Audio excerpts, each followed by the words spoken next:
Right. So we are talking about the relationship between price and these factors. So as of now, we'll explore the relationship between price as an independent factor and demand or supply as a dependent factor. So when we look at the relationship between demand against the price, we find that in case of normal goods and under a ceteris paribus condition where other factors are constant, the demand seems to have indirect relationship or an inverse relationship, with the price of a commodity. On the other hand, when we talk about supply of a commodity, it is generally seen to have a positive relationship with the price, and we will be talking about the reasons for the same.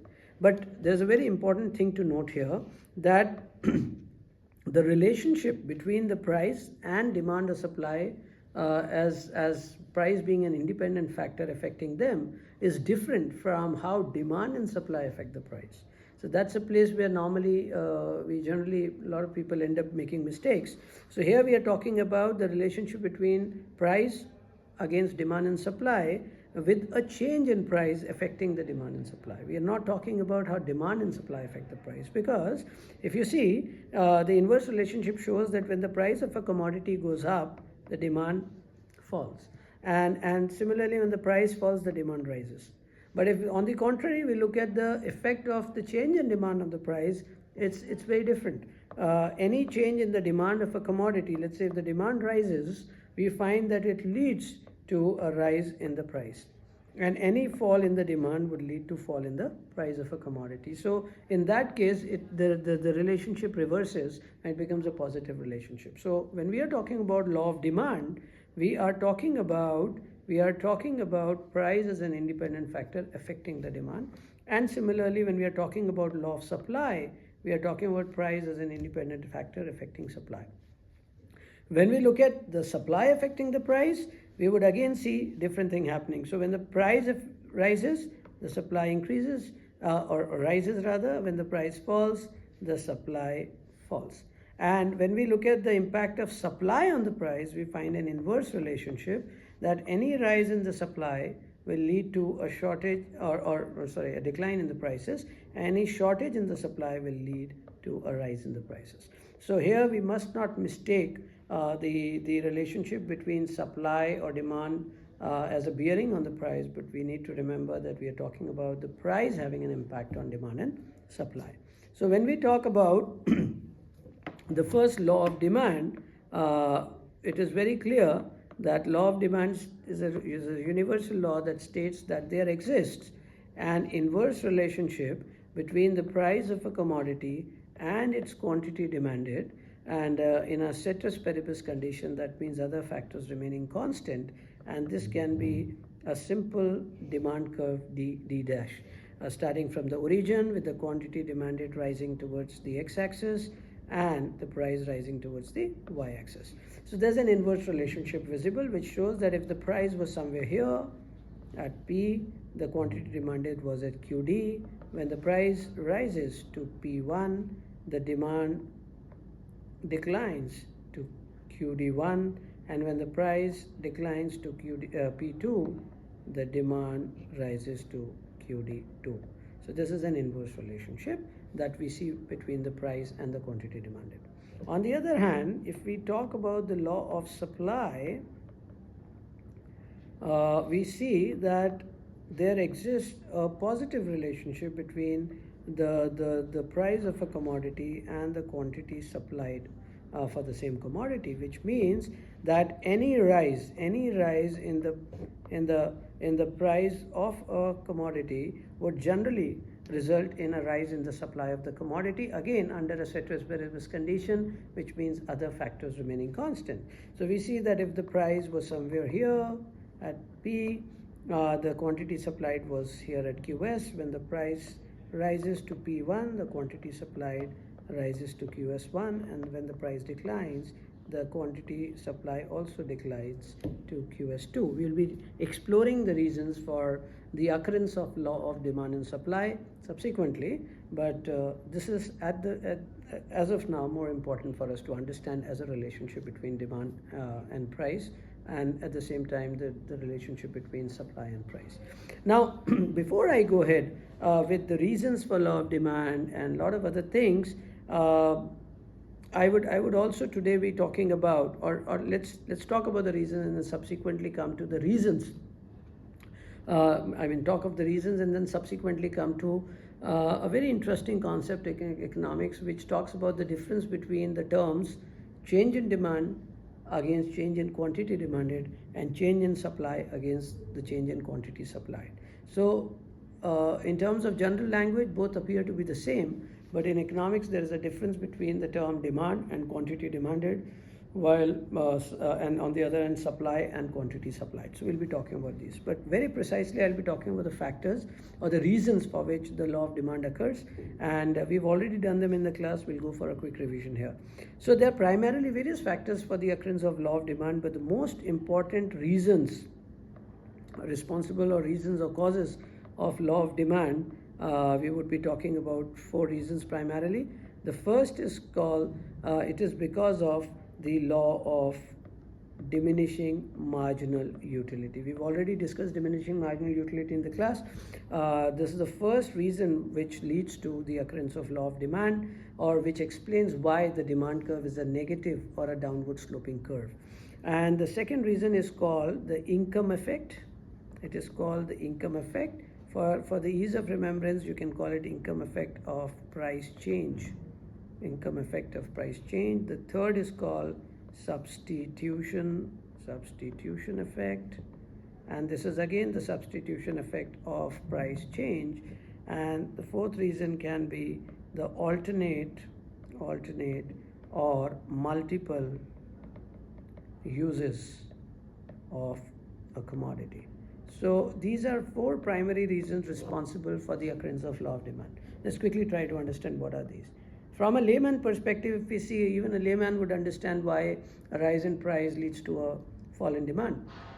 And they may say that it's because when the product becomes costly or expensive, they are able to buy lesser units of that commodity. And when the price goes down, they are able to buy more. So this is a layman reply to these questions, but as a scholar of economics, it is important for one to be able to understand the technical reasons behind this. So the technical reasons for the negative sloping demand curve or the downward sloping demand curve or for the law of demand happen to be these 4. So let's pick up the first one. How does law of diminishing marginal utility lead to the law of demand? So we have already studied that law of diminishing marginal utility talks about the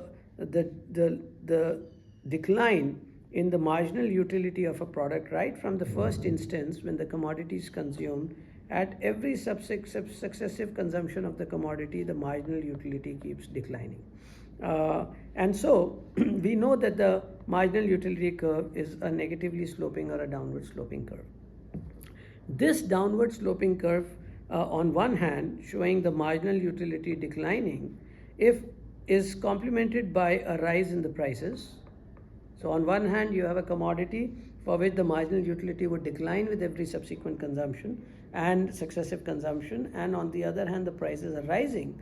We have also discussed that the gap between the marginal utility and the price, which is marginal utility is the benefit to the consumer and price is the cost to the consumer, this gap is called the consumer surplus. We call it the consumer's surplus. In other words, in layman terms, in loose terms, it's the profit to the consumer.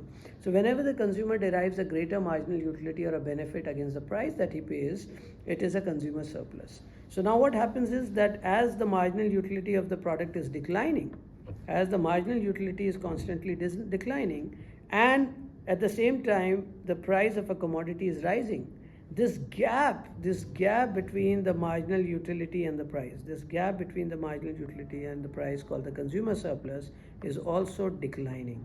And when you see it declining, there would be a discouragement among people to buy more and more units of the product.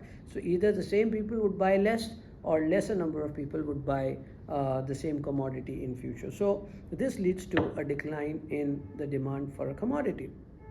On the other hand, if the price of the commodity also continues to fall with a falling marginal utility, so the marginal utility is declining, but the price also keeps on falling, the consumer surplus is either maintained or it may also increase if the price falls much steeper than the decline in the marginal utility. So this would lead to consumers continuing their purchase decision of the same commodity, or new consumers might also buy this product at a higher consumer surplus. And this is the reason why we find that the demand for such commodities keeps increasing with a sustained consumer surplus or an increasing consumer surplus. So this is the primary reason why law of diminishing marginal utility affects the price, that with the rise in the price and the constantly declining marginal utility, the consumer surplus declines or contracts, leading to a fall in the demand for a commodity. And with a falling marginal utility and complementary fall in the price of the product, the consumer surplus is maintained or retained, and that's why there is a higher demand for the product over a period of time. The second reason that we would cover here would be we would be talking about the income effect. So let's understand what's the income effect. But before we start with income effect, there's a small disclaimer for all of you to understand that students generally mistake these two terms, income effect and substitution effect. And the mistake that they do is, the moment they talk about income, they say when the income of a consumer rises, the demand rises, and vice versa. That means the income falls, the demand also falls, which is a mistake. Why? Because we are here discussing the reasons for law of demand. And reasons of law of demand talk about the impact of price on demand when other factors are constant. Other factors are constant. This means that the income of the consumers, the price of the substitute goods or the complementary goods or the related goods also has to be constant. So if you start your answer by saying that the income changes, it would lead to a violation of law of demand and will not be considered as a reason for law of demand.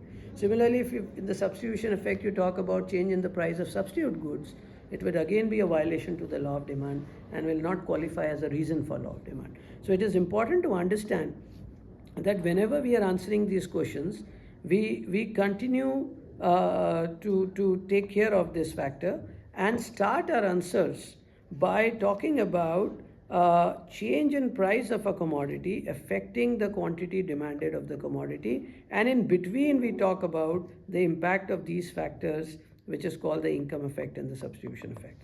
So let's understand what is. So when we talk about income, there are two kinds of income in economics. One income is called the absolute income, and the other income is the real income. Now there's a difference between the actual or the absolute income and the real income. Absolute income is the money or the income that you generate in absolute terms. Let's say a person earning ₹1,00,000 a month is an absolute income. If the income goes up to 1.25 lakhs, then the absolute income has gone up. But on the other hand, if somebody earns ₹1,00,000 a month and the price of the goods and services that he is buying, the price of those goods and services rises for some reason, that ₹1,00,000 will appear to be lesser in terms of its purchasing power. And so real income talks about not the income in absolute terms, but in terms of the purchasing power. So with a rise in the price of goods and services, the real income contracts, it falls, it declines, and with a fall in the price of goods and services, the real income increases or it expands. And so here we are talking about the real income or the effect of price change. So income effect of price change is nothing but the change in the real income or the purchasing power and not the change in the absolute income. So talking about this, if we come down to understanding the relationship, it says that as the price of a commodity changes, it affects the real income or the purchasing power, and this in turn affects the demand or the quantity demanded of a commodity. Let's understand. With a rise in the price of the commodity, the units of the product that a consumer buys, he or she will be able to buy lesser units with the same income, which means that the purchasing power has gone down, and this would lead to a decline in the quantity demanded of a commodity. On the other hand, with a fall in the price of a commodity, a consumer will be, with the same absolute income, will be able to buy more units, which means there's a rise in the purchasing power or there's an increase in the real income, and this leads to a rise in the quantity demanded.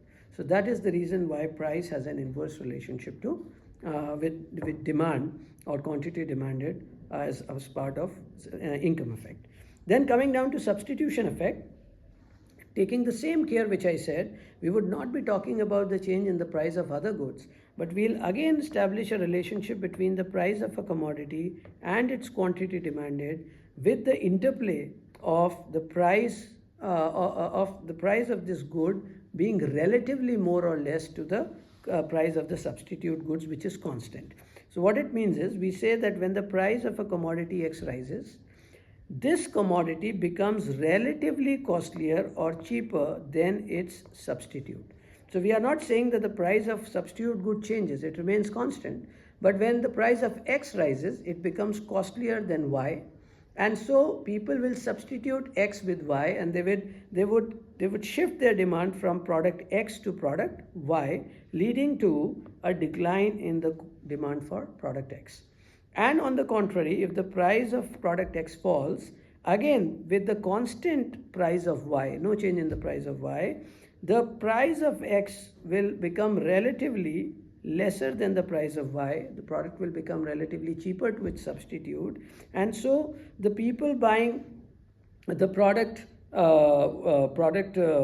X will continue to buy X, but the people who were buying Y would substitute their demand for Y to X, thereby leading to a rise in the quantity demanded for product X.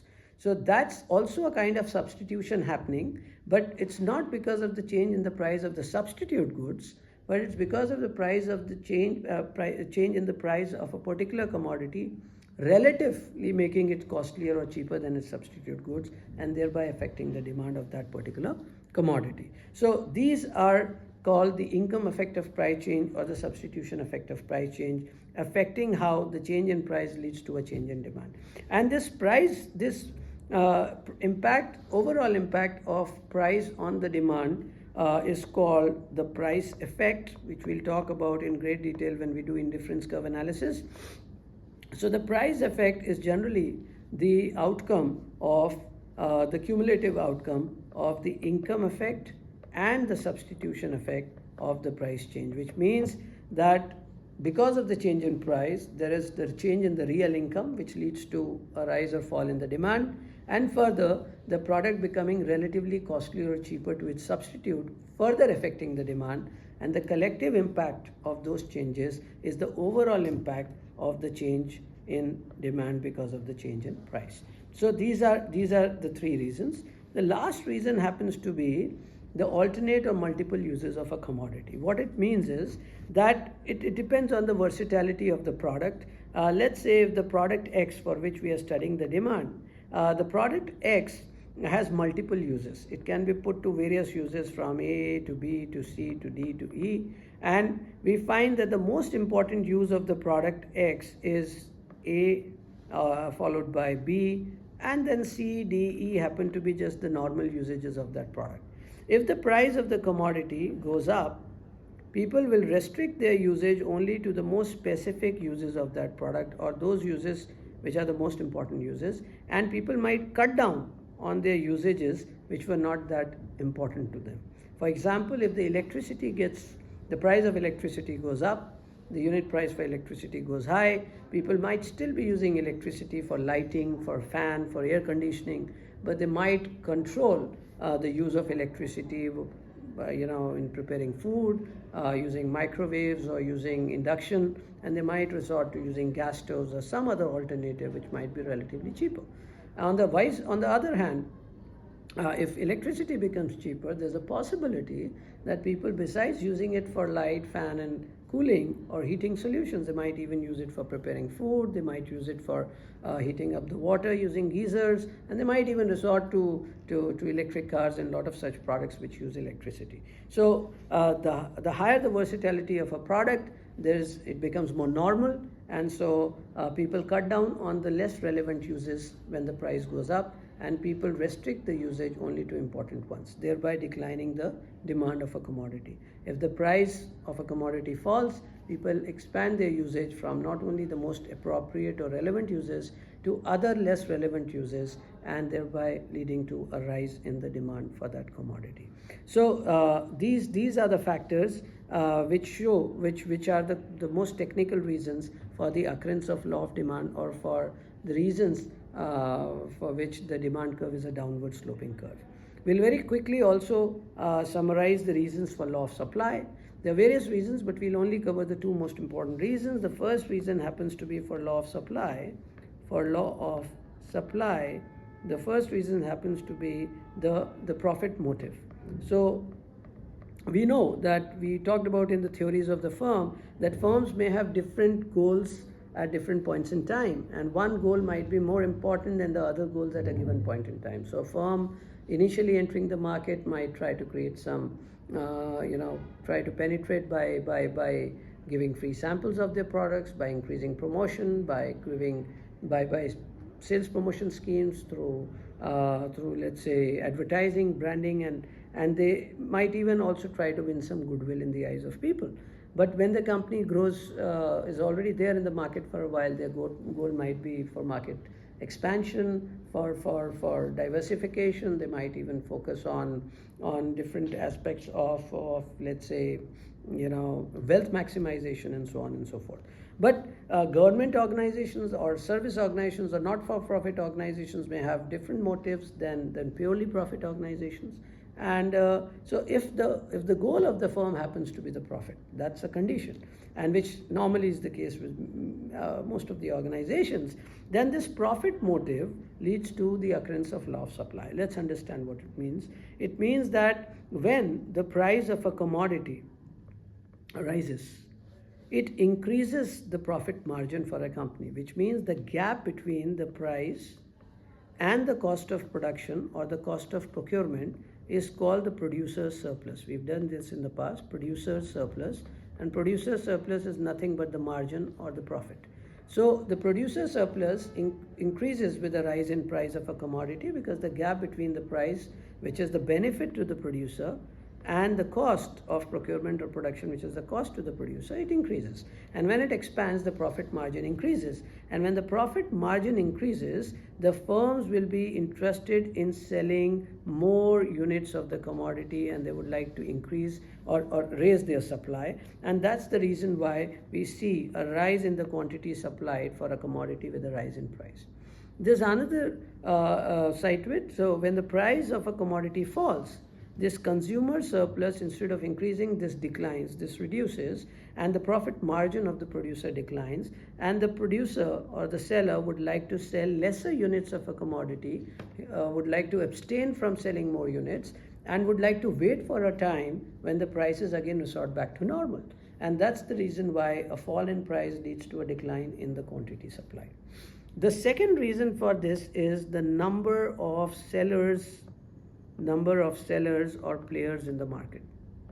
Now, what does it mean? It means that it's quite related to the first point, that when the price of a commodity is high, this means that this industry or this business is turning out to be more lucrative to a lot of firms. And as we've discussed the concept of opportunity cost, a lot of new firms would like to enter this business, seeing that there's a greater possibility of making profits. So one, because of the rise in price and rising profit margin,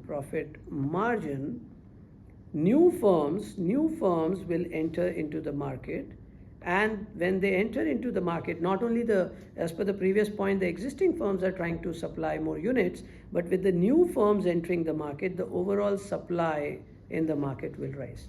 And similarly, when the price of a commodity will fall, the profit margins will decline. So the existing firms will not only decline their supply or control their supply, some firms will exit the market. So where the firms entered the market, now the existing firms will exit the market, thereby declining the overall supply of the commodity. So it's very obvious that when the prices are rising, it's a very interesting point. Let's say a firm X, which is a strong player in the market, produces a product at rupees 5, let's say. It is able to produce at 5 because it's a big player and it's producing at a large scale and is able to control its prices. And let's say it was selling a product at rupees 7. For other firms Y and Z, it was not easy to produce at the same cost level as firm X. They abstained from entering the market. But when the price rises from 7 to 10, the gap, the profit margin has widened. And this gives opportunity to new firms which may not be as strong as firm X to restrict their cost of production at 5. They might even have the courage of entering the market with a cost of production maybe at 7 and to attempt to sell that product at rupees 9, which means that there is a greater opportunity for them to enter this industry and still make some profits, which was earlier not the case. And this is what leads to entry of new firms into the market, leading to rise in the supply. And with the fall in the price, obviously the gap is reduced and the existing firms may not find it as comfortable to stay in the market as the bigger firms like X, and so the other smaller firms might exit the market. And that's the reason why the entire supply declines. So these are the primary reasons which lead to the occurrence of the law of demand and law of supply. The last part that I'm going to cover now is to explain you the relationship between the price, which we have already discussed, affecting demand and supply. And we discussed that the price has has a negative or an inverse or a negative relationship with the demand in case of normal goods, and a positive or a direct relationship with the supply for the reasons we talked about. And on the contrary, the demand will have a different impact on the price, which is mostly positive, while supply will have an impact on the price, which is mostly negative. So this is very important for us to understand. We will also just quickly try to understand the difference between the two concepts of demand, or rather quantity demanded and quantity supplied, against the concept of demand and supply. Now they may appear to be quite synonymous, like for example, for a layman, recruitment and selection might happen to be the same things, or selection might be a part of the recruitment process. In the defense forces, when people are inducted into the organization, they may be called as recruits. But from an HR scholar's perspective, recruitment might be a process different from selection. Recruitment might be getting the pool of applicants and getting them to apply for a job, and selection might be the negative process of screening them out or filtering them out through interview process, and finally inducting a few people into the organization. Similarly, quantity demanded and supplied, and demand and supply might appear to be the same, because demand and supply is also in absolute numbers, and it's nothing but the quantity. But in economics, there exists a difference between the two. Here, quantity demanded and supply may be just taken as a slight quantitative change. It may be considered as a quantitative change in the demand and supply, while we may assume that demand and supply, or change in demand and supply, so we may call this as change in quantity demanded or supplied against change in demand and supply. Demand and supply talks about a more qualitative change here, though both will be reflected in number of units, but then that's a general easier way of understanding the concept. So what it says is, if you remember the demand and the supply function, we talked about if the demand or the supply are affected by the price of a commodity and other factors were constant, then this impact is called change in quantity demanded or change in quantity supplied. So any change in the demand or the supply because of the change in price is considered to be change in quantity demanded and change in quantity supplied. While if there is a change in demand or supply because of other factors other than the price, like we talked about the government policies, the income of the people, the taste and preferences, the state of technology, the price of other goods, the cost of production, etc., etc. Then if it is because of any other factors other than the price, it is called change in demand or change in price. So if the demand rises because of a change in price, we call it change in quantity demanded. Or if it falls because of the change in price, we call it change in quantity demanded. Same goes for supply. If the supply rises because of a rise in price or it falls because of a fall in price, it's called change in quantity supplied. But let's say that the demand for a commodity rises because of the rise in the income of the people, or because the taste and preferences have gone favorable, or because probably the price of the substitute goods have changed.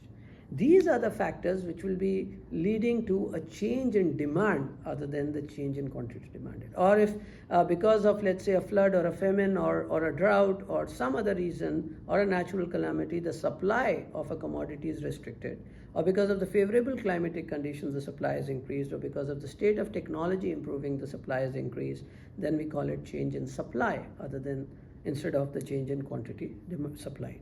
So the major reason for change in demand or supply is the price, while the major reason for change in demand or supply, for the quantity demanded and supplied is price, and the major reason for change in demand and supply is the other factors. The second difference is that the change in demand, in quantity demanded or supplied can be two ways. Either the quantity demanded may rise or fall. So the right appropriate terminology for this is that we call it as expansion, or you may also call it extension or contraction in demand or supply, while the case of change in demand and supply is called increase or decrease in demand or supply. So that's the reason why when I was talking about the law of demand and supply, it was primarily happening because of price. I was abstaining or restricting myself from using the words increase or decrease. I was saying the demand falls or rises, or the supply falls or rises. So the right terminology in case of law of demand and supply would be, if I'm talking of law of supply and I say or law of demand and I say the price changes, we would be using terms like expansion in demand or contraction in demand. So if the price rises and the demand falls, we'll call it contraction in demand or decline in quantity supplied, quantity demanded. And on the other hand, with a fall in price, if the demand rises, we'll call it the expansion in demand, if the price rises and supply rises, we'll call it expansion in supply. On the other hand, if the other factors lead to a rise in demand or supply, we'll call it increase in demand or increase in supply, and if they fall, we'll call them decrease in demand or decrease in supply. The last thing that differentiation which we need to understand is, and this will graphically explain you and clear most of your doubts, is that let's say when we said we were talking about law of demand, if you remember, and we were also talking about law of supply. This was law of demand, this was law of supply. We remember that we were talking about the impact of change of price on the demand and supply. So this was the case wherein we were actually talking about change in quantity demanded and change in quantity supplied. So if we see when the price of a commodity rise from P to P1, we found that there was a contraction in the demand, which is called the decline in the quantity demanded, and this would be shown here on the graph by moving along the demand curve upwards, and this is called contraction. This is called contraction. While if the price declines and leads to a rise in the quantity demanded, we will call it expansion or extension in quantity demanded. So what we see here is graphically a movement along the demand curve. So it is always reflected. The third difference is that this change in quantity demanded or supplied is always reflected by movement along the demand curve. We are showing movement along the demand or the supply curve. So here also in case of supply, if the price rises, the supply, we see that the supply also rises, not increases, but it is called the extension or expansion in supply. So it expands. And on the other hand, if the price falls, the supply contracts. So we call it contraction in the supply. This is both reflecting the movement along the demand or the supply curves. While when we talk about other factors leading to the impact on demand and supply, let's see what happens. We now see that the price is here, but there is something that led to a rise in demand other than the price. So it could be possible that the price was constant, but the demand increased because of increase in income. So we see that we are now moving beyond the demand curve. And this shows that there is a new demand curve coming in place, and there is a shift of the curve, whether rightwards or leftwards. So increase will always be reflected by a shift of the curve towards the right, and decrease will always be reflected by the shift of curve towards the left. Similarly, if at a price, this was the supply or the quantity supplied, if let's say that because of the new technology, the firms were able to produce more at the same price, at the same cost, or let's say the supply increased because of favorable climatic conditions, then we see that the supply at the prevailing prices has increased.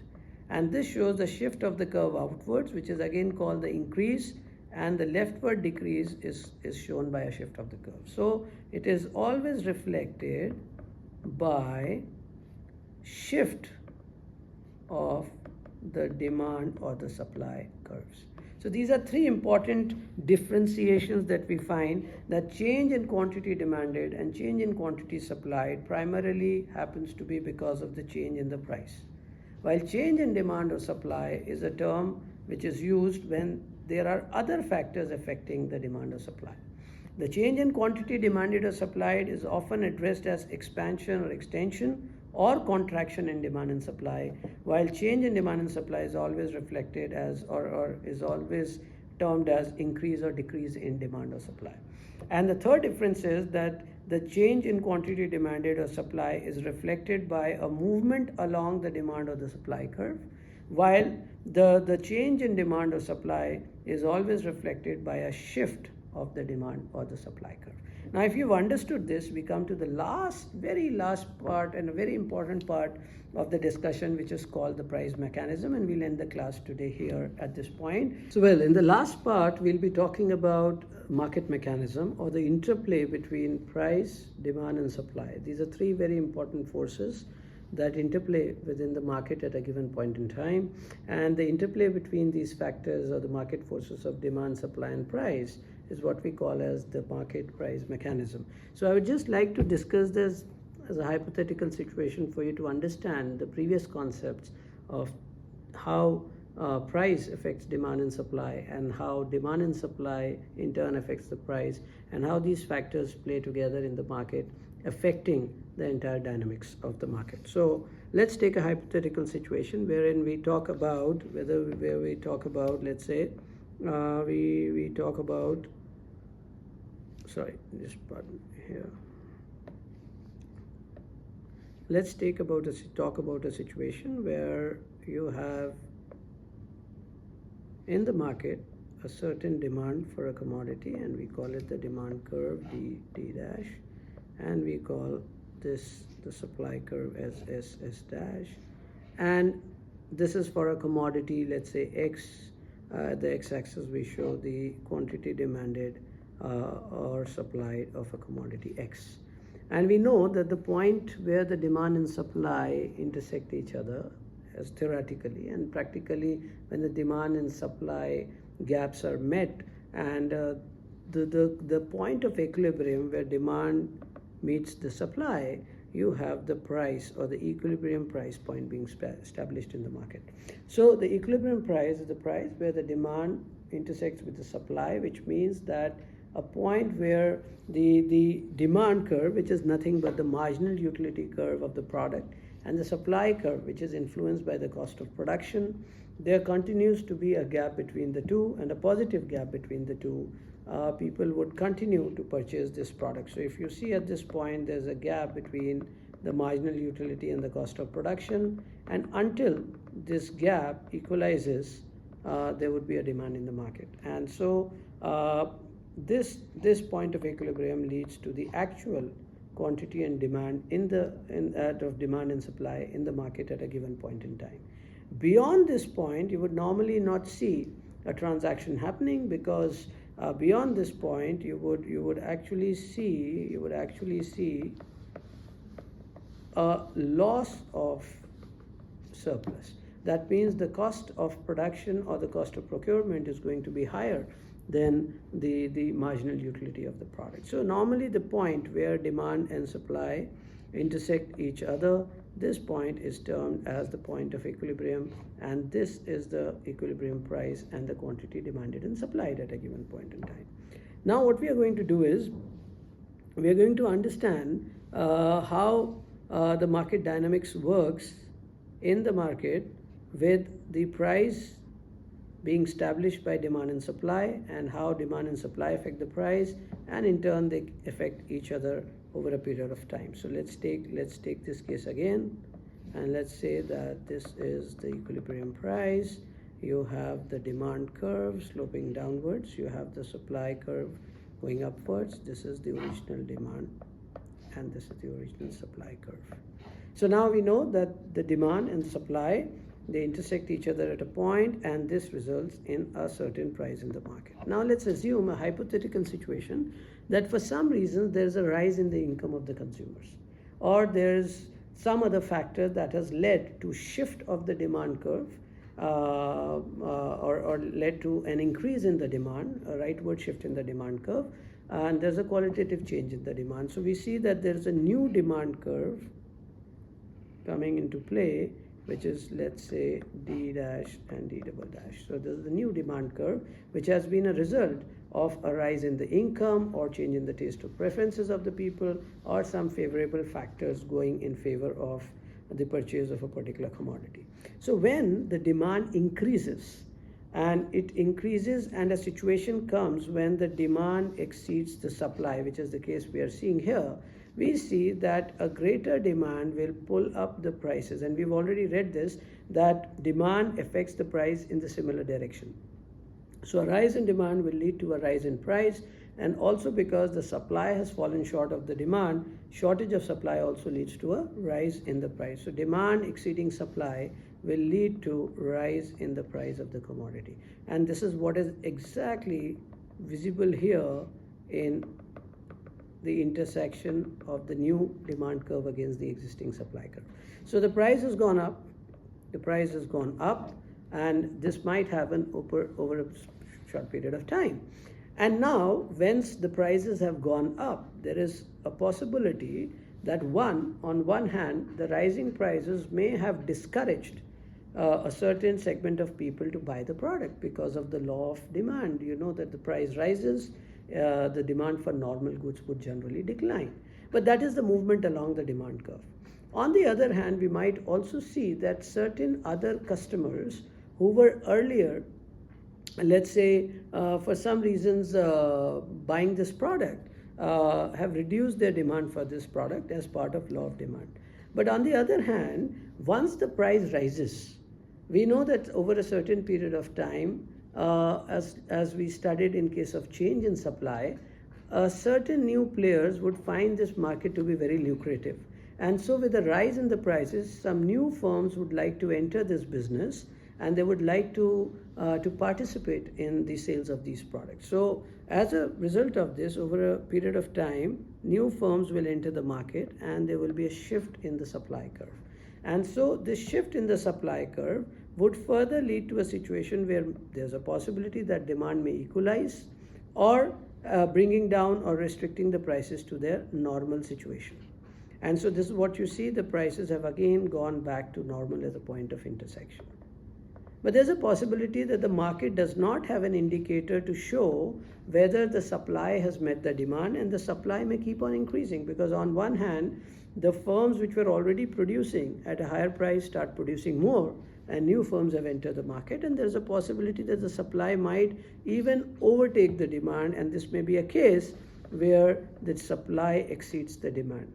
And when supply exceeds the demand, we know that a fall in demand leads to a fall in price, or a rise in supply leads to a fall in price, and the prices will go down.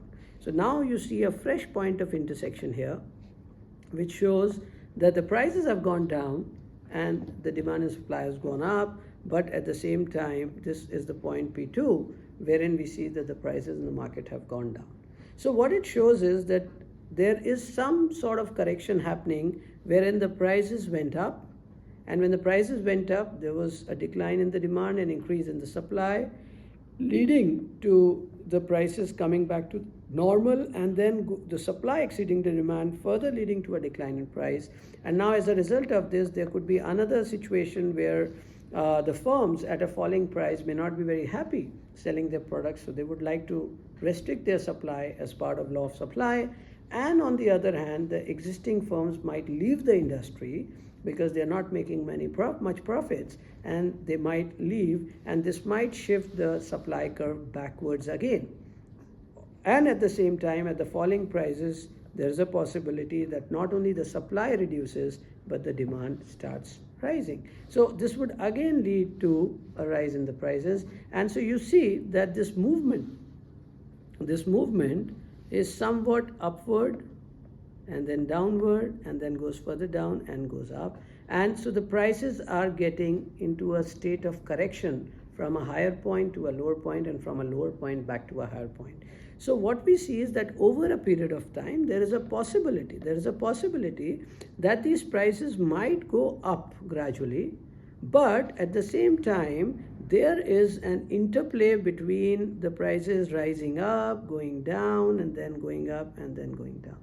And this change in the prices over a period of time, and a slight incline in the average prices over a period of time, is what we, in a general market scenario, at a larger scale, is what we call it inflationary and deflationary pressures when we look at the average prices for goods and services. And over a period of time, we see that the prices are on a gradual rise. The equilibrium price or the average price may be a more generalized, a more constant increase, or a more, I would say, a more gradual increase, while at given different points of time, the market prices may have changed at a much steeper rate, going up and down. So this is an example of how the prices affect the demand and supply, and then how demand and supply affect the price, and how each of these factors affect one another, and how the prices are automatically corrected beyond a certain level when they're very high or very low. And sometimes you do need interventions of organizations or stakeholders like the governments. You need associations, consumer organizations, monopolies, restrictive trade practice organizations, and various such organizations, agencies, and bodies that may like to control the situation. Even the Reserve Bank might control rising prices using the monetary policy, or might create demand during a deflationary time using an expansionary policy. The governments might use their fiscal policy to control higher prices through a higher taxation, or probably in a declining or a depressed market, they might use more of expansionary or expenditure methods to increase the GDP. So that we'll do in the longer run in the next units when we talk about the macro indicators. But this was a very generalized view of how the prices move within a market based on the interplay of demand and supply, and how price affects demand and supply in turn, and that's how automatic corrections happen in the market. So even if there was no force controlling it, let's say in a more socialistic or a mixed kind of system, even in a capitalistic system, you would find the prices going up and down with an automatic correction mechanism, which is the law of nature, by virtue of which the law of economic works here. So that was actually a result of the relation which I discussed, that the price was having an indirect relationship or inverse relationship with demand, but demand further was having a direct relationship with price. And similarly, price was having a direct relationship with supply, but supply as an independent factor was having an inverse association with the price. So this is a very natural mechanism in economics, which I mean is a law of nature that works, and this leads to an automatic correction in the market and that's what can be studied as a part of the price or the market mechanism. So I think that probably would clear most of the doubts about what is change in demand and supply against what is change in quantity, demand and supply, and what are the factors that affect demand and supply, how price affects demand and supply, and how other factors affect demand and supply, and how demand and supply further affect the price. One last thing that I'm reminded of, and I'll just quickly like to cover this here, is that when we were talking about the factors affecting demand and supply, just remember one thing, that many a times we do this mistake that we start believing that demand, because demand also affects supply, it's obvious, and supply also affects the demand, we start finding each of the factors for demand and supply becoming a part of one another. That means, for example, the income of the consumers, there's a factor that affects the demand. But you might say because the income rises, the supplier might want to sell more. But that's not a direct factor affecting the supply. So we only include those factors here which directly affect demand or supply, not indirectly. That means if the change in income, or let's say change in taste or preference leads to a rise in demand, only then there will be a rise in the supply. But it's not a direct factor affecting the supply here. Similarly, if the cost of production declines, it would not directly affect the demand, it would lead to a rise in the supply, and because of this rise in the supply, there would be a fall in the prices, and then you would find that there's a change in the demand. So we should not try to include the indirect factors which affect supply through demand or which affect demand through supply. We should only take into consideration the direct factors which affect demand and direct factors which affect supply in the demand and supply functions. So I think that's all for the day. We would, in the subsequent sessions, talk about the concepts of elasticity. Just to give you an overview, that law of demand and supply talk about the direction or the nature of relationship between demand and supply. So we saw that the demand curve had an inverse or a negative relation. The supply curve had a positive relation against the price, right? And when we do elasticity, we would like to understand what is the magnitude of this relationship. That means, despite knowing that the movement of price would have a direct or a positive or a negative impact on the other factor, how much is going to be that impact is what we study in elasticity. And this impact, this magnitude of impact, is very important to estimate in order to take certain pricing decisions and in order to take decisions to increase the profitability of a business. I'll just give you a quick example, that if, let's say, the price of a commodity, we know when the price of a commodity, let's say when we know that the price of the commodity rises, the demand falls. And you as a firm know that your product is a normal product, which means that any rise in the price will lead to fall in demand, and any decline in the price will lead to a rise in the quantity demanded. But to what extent should you change your price? If you increase your price and you find that, let's say let's take this hypothetical situation. If you increase the price and you find that with a rise in price, the demand has declined much, that means your overall revenue is going to go down and your profit is going to decline. It might even lead to losses. But what if with a rise in price, the quantity demanded changed by a much lesser proportion? This would be a more profitable idea, because the demand did not decrease as much or decline as much as there was an increase in the prices. While there also could be a possibility where the change in quantity demanded was just almost equal to the change in price, leading to no change in your revenue. So it is the magnitude of change in demand, or the responsiveness of demand or supply against the price, that is going to affect your profits. So it is very important to understand the level of elasticity of the product depending on its nature to take better pricing decisions. So if the demand is more elastic, which means it is more responsive against the change in price, it would be sensible for a firm to decrease the prices, because any fall in the price will lead to a much larger rise in the demand, thereby leading to a rise in the revenue. But if the demand is less elastic or inelastic, then it is much more favorable for a firm to raise the price, because any rise in the price will lead to a very small or less significant change in the demand, again thereby leading to a rise in revenue and profits. Obviously, these decisions are not taken alone. The goodwill of the company, the nature of the product is important, and the nature of competition. But here we are only talking about the nature of the product, the price, and the demand in isolation. So elasticity helps you take similar kind of decisions. And similar elasticity decisions can be taken for income and the demand, and for price against supply, price against demand, and so many factors. So elasticity is always studied as a relationship between two factors.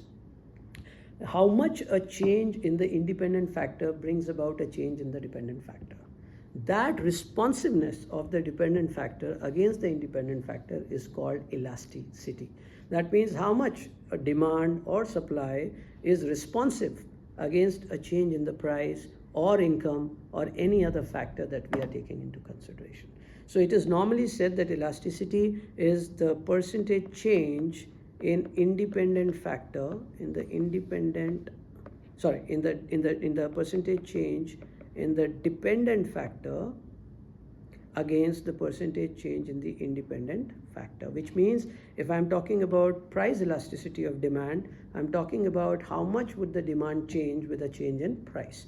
So price elasticity of demand, which is shown like this, would be percentage change in demand or the quantity demanded against percentage change in price.